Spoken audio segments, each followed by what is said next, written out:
الرحمن الرحيم. السلام عليكم ورحمة الله وبركاته. معاكم باسم الزمر، برنامج كرة مع باسم. النهاردة هنحلل الماتشين. الزمالك والمقاولين انتهى منذ قليل تعادل إيجابي 1-1، ونتكلم عن الماتش التاني بيراميدز والبنك الأهلي. وعندنا تسع محترفين جايين المنتخب مصر وندية الجزائر وزامبيا. أول حاجة نتكلم عن ماتش البنك الأهلي وبيراميدز اللي خلص 1-0 لبيراميدز، هدف ابراهيم عادل. النهارده الشوط الاول ضعيف جدا، ضعيف في الاداء. اما الشوط الثاني بيراميدز حاول يتحسن وبنك الاهلي حاول يتحسن لحد بيراميدز جاب الجون في الدقيقه 64. بعد كده بنك الاهلي حاول يتعادل بس فشل بابا فازيليو بنك الاهلي. يلا بقى مش مشكله، المهم بيراميدز كسب 1-0. نتكلم بقى عن المباراة. كان شديدة جدا وكان فيها مشاحنات. الزمالك والمقاولين انتهت 1-1.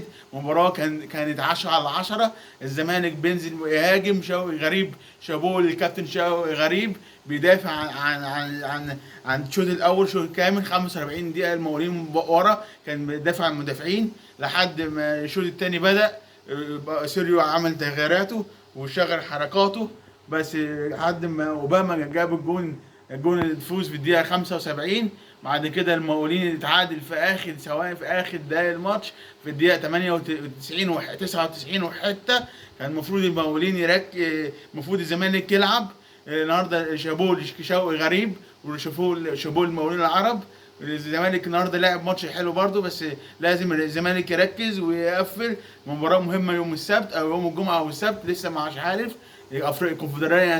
الزمالك لازم يصحح من خطوطه. المفروض شيكابالا يجتمع مع اللعيبه بتاعته كقائد الفريق، يقول لهم يلا يلا يا زمالك، يلا يا زمالك وكده. نبدا بقى نقول 9 محترفين لمباراه زامبيا والجزائر باذن الرحمن. دول لسه القائمه الاوليه: محمد صلاح والنني وتريزيجيه وطارق حامد وكوكا ومصطفى محمد وعمر مرموش وحمدي فتحي ومحمد شريف ووسام مرسي واحمد حمدي.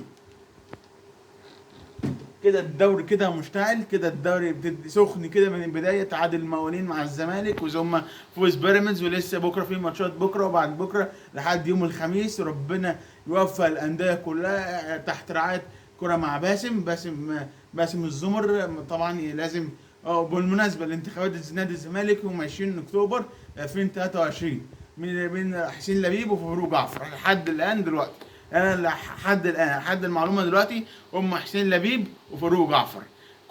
كل الجديد عند باسم الزمر الكرة مع باسم. ما تنسوش الاشتراك والاشتراك على اليوتيوب وعلى الفيسبوك. الكرة مع مين؟ الكرة مع باسم. شكرا، سلام عليكم.